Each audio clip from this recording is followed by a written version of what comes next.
बघून हळूच हसती ग पिल्लू, मला बघून हळूच हसती ग पिल्लू, तवा लईच गोड दिसती ग पिल्लू, तवा लईच गोड दिसती ग पिल्लू.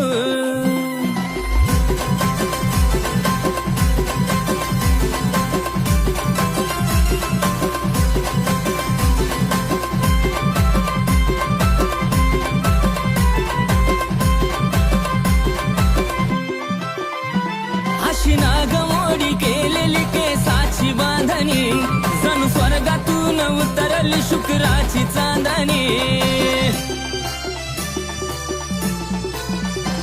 अशी नागमोडी केलेली केसाची बांधणी, जणू स्वर्गातून उतरली शुक्राची चांदणी.